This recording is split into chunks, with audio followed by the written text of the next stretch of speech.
Estamos al aire, estamos en AM 1580 Radio Tradición. Podés vernos en www.imagenderadio.com, escribirnos a excelencia médica en radio@gmail.com, hablarnos al 4754-8784. Como les contaba en el corte, vamos a estar con el doctor farmacólogo Rubén Quijano. El negro Quijano, reconocidísimo profesor, docente en las cátedras de farmacología, miembro de la SAMA de la Sociedad Argentina de Medicina Antropológica, amigos de mucha gente en común. ¿Cómo estás, Rubén? ¿Cómo te va? ¿Cómo te va, doctorcita? ¿Cómo Bueno, andás? bien, muy bien. Aquí estamos en un hermoso día de primavera. Sí. Así que bueno, estamos aquí. Realmente es un honor contar contigo en este programa. Vos sabés que nosotros pensamos, en este programa siempre lo decimos, que la salud no es solamente la salud física ni la psíquica, sino que además tenemos que ver con el medio ambiente, con lo que nos rodea, Es con fundamental. lo geográfico, con el ecoambiente, con todo, con absolutamente todo. Y realmente la otra vez hablábamos acerca de lo que era la medicina cuaternaria y la prevención cuaternaria, esta cuestión de la medicación. Mucha gente, muchos pacientes están, vos sabés que polimedicados. ¿Vos qué considerás, qué opinas con esta cuestión del cambio en la prescripción en estos últimos años respecto a la parte médica? Mira, en realidad, acá en la Argentina, digamos, el tema es muy largo, muy complejo y muy complicado. Primero, el medicamento es en sí un artefacto, desde el punto de vista antropológico, te digo, ¿no? Algo que todos desean, algo que todos quieren, y cuando digo medicamento me refiero a todo, no me refiero solo a los industriales, sino también a las hierbas medicinales, a todo, ¿no es cierto? El medicamento en realidad es todo aquello que uno ingiere o se mete por cualquier vía en el organismo para, ya sea para aliviar, curar, como, digamos, o por placer o por, en fin, todo aquello que nosotros entendemos como medicamento es todo aquello que ingerimos o nos metemos, ya digo, por cualquier vía para conseguir un cambio de estado, digamos. Ya después, con eso también incluyo a los alucinógenos, las drogas, todo eso es considerado un medicamento, y algunos están, digamos, cotidiano el uso y está tan banalizado que no entendemos que esto forma parte de nuestro ancestro, digamos, cuando éramos tribu, porque es la automedicación, que es el primer autocuidado que tenemos nosotros y que viene cuando éramos tribu, y por lo tanto es imposible de erradicar, pero sí es bueno que los profesionales, sobre todo los profesionales de la salud, entiendan que esto es un problema que, si bien no se puede erradicar, se puede orientar para que no nos sigamos envenenando ingiriendo medicamentos que no necesitamos. Pero para eso la industria es la principal colaboradora para que sigamos tomando medicamentos, ¿no? Lo que sucede en este momento es como, digamos, como es la medicina, ¿no? Y la tenemos dividida en así como las obras sociales, la prepaga y la del Estado. Tenemos dividido los medicamentos en especialidades, ¿no es cierto? Entonces, lo que sucede es algo un poco complejo, pero que deberíamos estar repensando rápidamente. Y es que los medicamentos, cada uno da un medicamento distinto. Y sin pensar que muchos de ellos pueden tener reacciones adversas entre sí, ¿no es cierto? Sí, sí, bueno. O complicaciones. Entonces estamos en una etapa donde deberíamos pensar, primero, cuál es la base por la cual la gente se engancha con tanta cantidad de medicación. Segundo, cuál es el trasfondo de todo esto. Y tercero, ¿qué gasto en medicamentos hay hoy en día actualmente? Bueno, mira, son varias cosas. Primero que, vuelvo a repetir, que esto es una situación muy compleja, que no es muy fácil de explicar, por lo menos claramente, por lo menos capa a mí, ¿no? En poco tiempo. En realidad hay una prescripción irracional, entiéndase que, ¿cuál sería la prescripción racional? Prescripción racional sería prescribir Cuando necesitamos, bueno, no siempre necesitamos un medicamento, ¿no? Pero cuando lo necesitamos, el medicamento adecuado, durante el tiempo adecuado, la dosis precisa y por un tiempo determinado para que alivie el mal que, digamos, puede aliviar el medicamento, o la cura en el caso que sea un antibiótico, porque no hay muchos medicamentos que curan, Sí. ¿no? Solo el antibiótico y algunos por ahí oncológicos o medicamentos de alto costo, que esto requiere otra cosa aparte, ¿no? Entonces, primero es la prescripción irracional. Y el primer principio irracional es prescribir un medicamento que no sea accesible. O sea, la primera racionalidad tiene que ver con la accesibilidad del medicamento. Este es el primer uso racional. Bueno, yo he visto, tengo mucha experiencia con los años que tengo, y he visto en salas de primeros auxilios o centros de salud o salitas o como lo quieras llamar, que es donde se realiza la atención primaria, prescribir a un médico bisoño porque, bueno, se lo recomienda la industria o el visitador que lo visitó recientemente, valga la redundancia, una cefalosporina de tercera generación para curar una angina pultácea, cuando todo el mundo sabe, por lo menos lo que sabemos farmacología, que con un medicamento mucho más barato, una penicilina oral, se cura.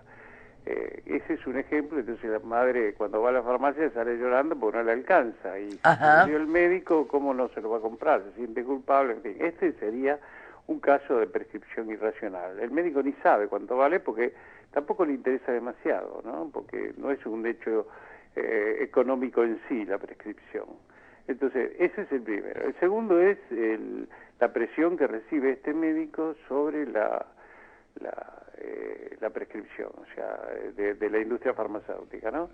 O sea, hay toda una propaganda al respecto. Claro, toda una propaganda y una presión que se siente, ¿no? Y si no, el incentivo que todo el mundo conoce, que las ir a congresos que son pagos por la industria, viajes y de todo. Y que se sienten obligados de alguna forma, y algunos otros se anotan en lo que son protocolos de atención para probar nuevos medicamentos y usar como chanchito de la India, ¿no? Eso está Que tiene también, que ver con la investigación nueva. claro, sí. Y Sí, que es eufemística, ¿no? Porque generalmente no hay medicamentos, convengamos que no hay medicamentos nuevos porque, bueno, salvo raras excepciones de casualidad, como el caso del sildenafil, que se estaba probando como hipotensor y apareció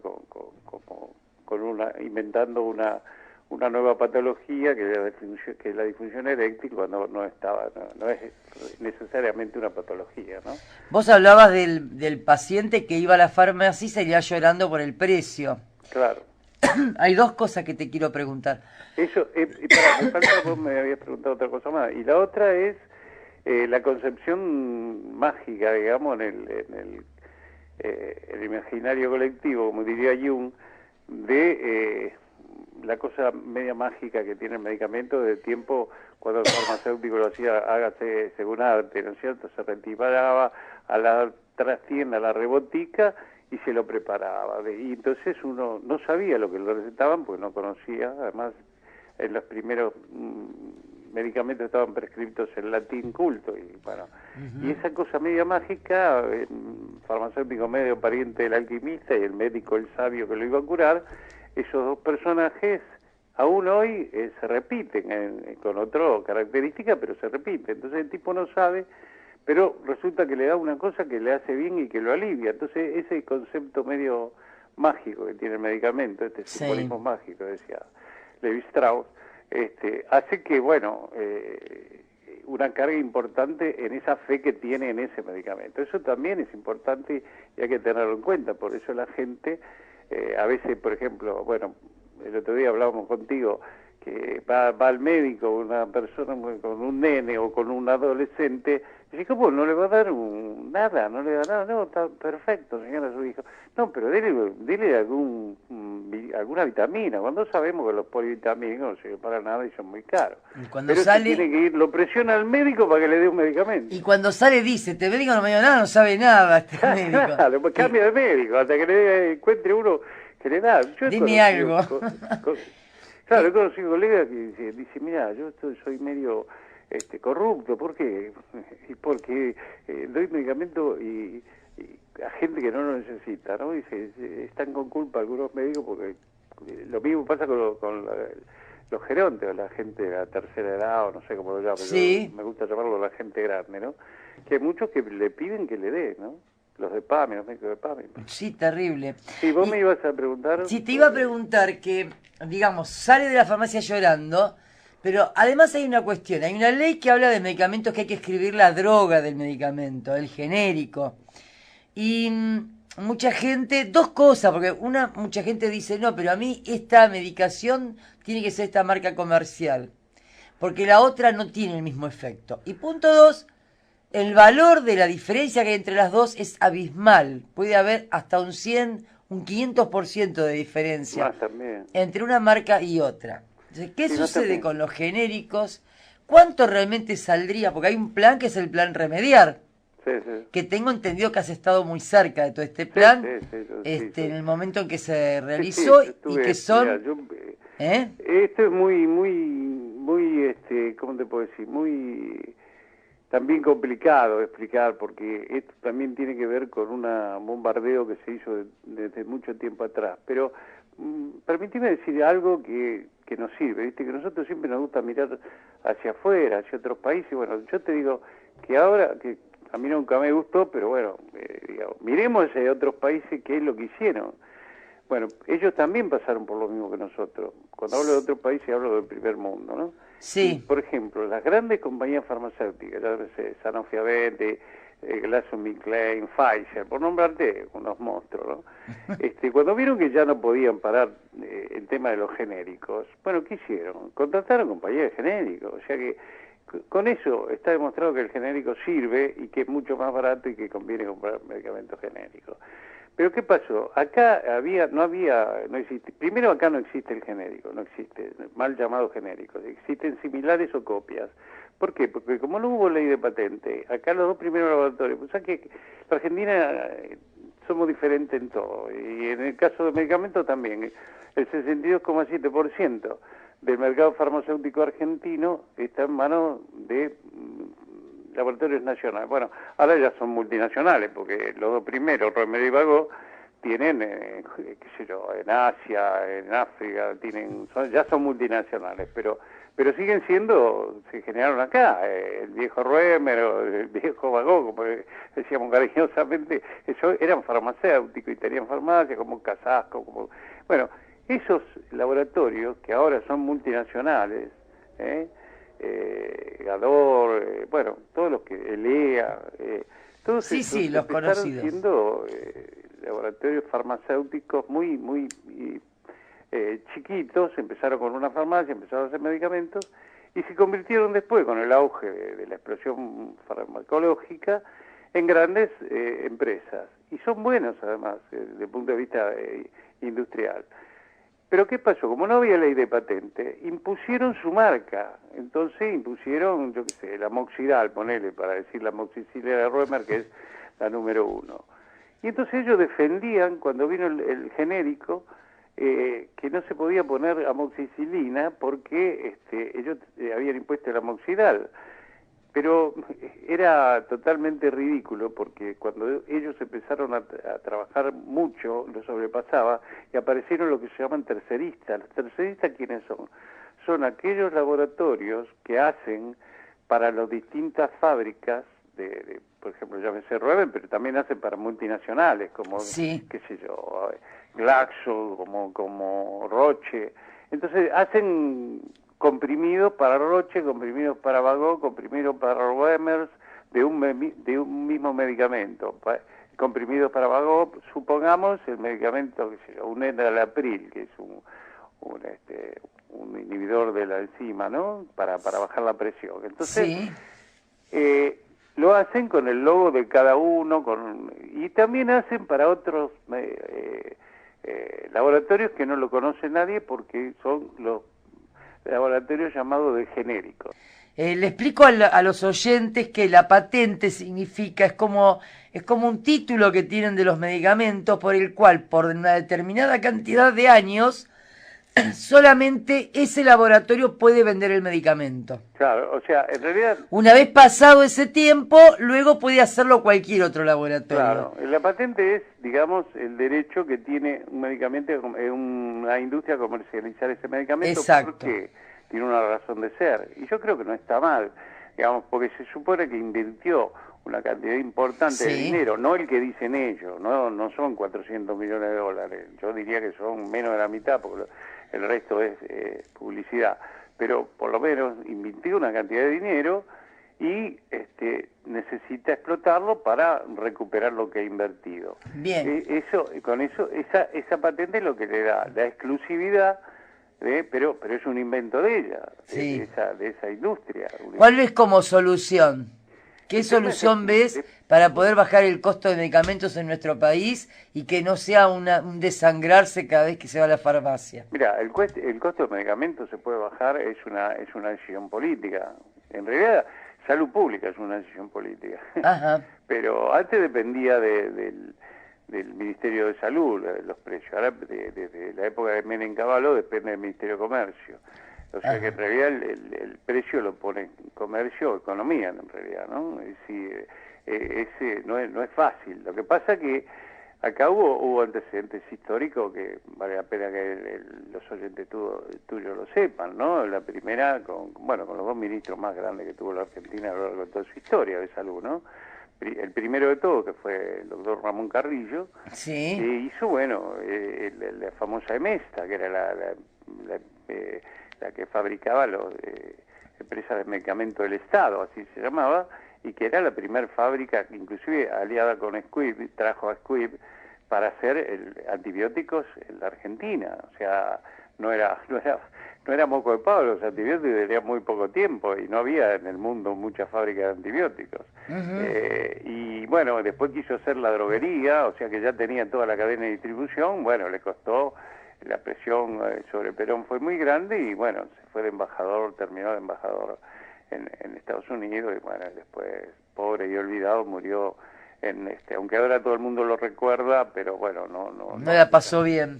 Y el otro fue Doña Tibia, que fue el ministro de Salud de Ilia, que le costó su gestión en salud sobre medicamentos. Mira, fíjate que fue el que puso la ley de medicamentos que nos rige actualmente.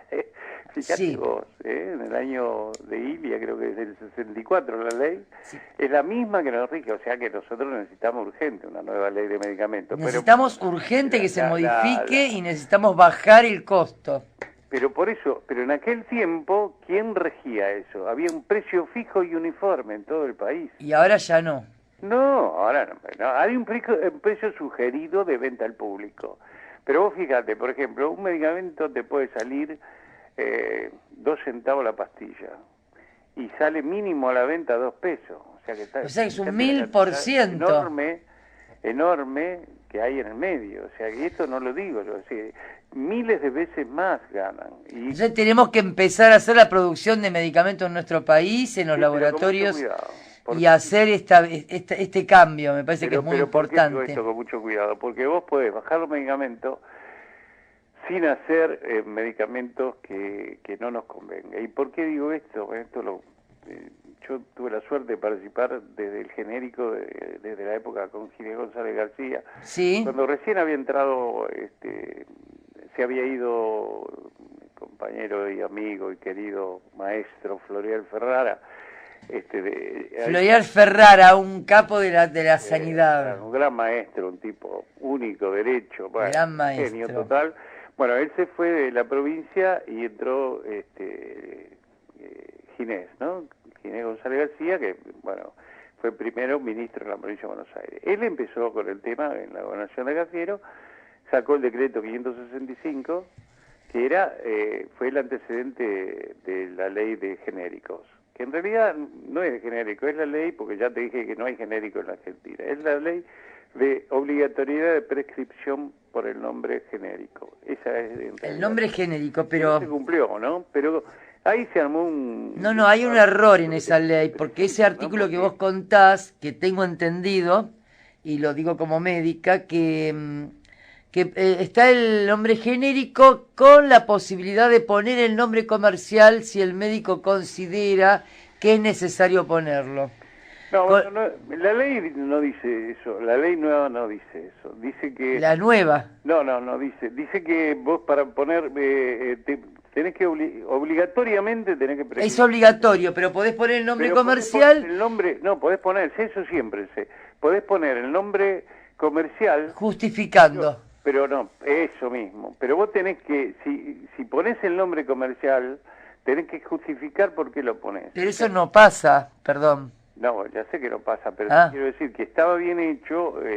Lo que pasa, viste, como todo, hay una ley, está el que la cumple y el que no la cumple. Si nos fijamos en la ley de tránsito, bueno, es el ejemplo más terrible de la ignorancia. Bueno, ignorancia no, la ignoran, pero a propósito, ¿no? Nadie las cumple. Bueno, esto es una cosa mucho más seria. Y aunque te voy a comentar algo, y tenemos que cerrar porque se nos termina el programa, pero te voy a comentar algo. Si vos pones solo el nombre genérico, algunas farmacias van a sugerir lo que tienen, y no por precio mayor o menor, sino por lo que tienen lo que le conviene. en mayoría en su farmacia. Lo que tiene de bueno es que es la participación del paciente. Exacto, pero después vos vas al lugar y te pueden llegar a decir, no, yo tengo y no tengo de este otro valor. Si el derecho del paciente, que esto es otro tema muy largo, sí. Si el paciente hace valer su derecho, y el farmacéutico lo va a tener que traer, porque si no lo vende. Exactamente, ahí está, que hay que... vendidos. Lo que pasa es que hay que empoderar al paciente de estos derechos, sí, ¿sabes? Obviamente. Sí, así que, tenerlo. Rubén, se nos terminó el tiempo. Realmente yo te agradezco tanto esta charla tan interesante y me gustaría que algún día vengas y compartas la radio. Bueno, con mucho gusto. Que vengas y hablemos un rato y podamos intercambiar ideas. Realmente está bien, es un honor hablar contigo. Yo me parece que lo último que te quería decir era que está bien que fabriquemos, pero fabriquemos cosas importante, no fabriquemos aspirina ni eso. Tenemos capacidad para fabricar desde oncológicos hasta productos todo. Muy caros, pero ahí sí se notaría el abaratamiento. Exacto, ¿entendés? Porque si seguimos, si con los medicamentos de alto costo y de poco uso, esos son los que más caros salen también. Lo que hizo Mandela cuando Roche le quiso meter el pie y ponerle los precios carísimos de los productos del SIDA. Bueno, y en Brasil con la medicación para HIV. Hola, y en Brasil con la medicación para HIV. Claro. Así y Mandela lo mismo en Sudáfrica. Claro, exacto. Seguro, sí. Bueno, y hay otras medicaciones que son más caras todavía. Sí. Y nosotros, te digo, la Argentina, y esto me consta porque hace mucho que estoy en esto. Los monoclonales. Capacidad para hacerla, para fabricarla, y de muy buena calidad. Los nuevos monoclonales son carísimos. Sí, bueno, así eso es otro tema. Otro tema larguísimo. Porque los medicamentos biológicos. Sí, los medicamentos biológicos. Sí. Largo tema. Bien, yo te mando un beso enorme. Bueno, muchas gracias. Y ya que estás ahí tan cerquita de Paco Maglio... Llamame con tiempo y yo voy, no tengo problema. Dale, bárbaro. Y mandale un beso enorme a Paco Maglio y que tengas un muy buen viaje a Tarragona. Bueno. Un beso enorme, muchísimas gracias. Te llamo con tiempo y te venís a la radio. Saludos. En un día de primavera, ¿no? Chao, un beso muy muy grande. Nos vemos. Hemos hablado con Rubén Quijano, es una persona maravillosa que conocí en otra radio y que realmente con una capacidad enorme en cuanto a lo que tiene que ver con medicación, con medicamento y lo que podemos mejorar desde el punto de vista de la salud pública en nuestro país.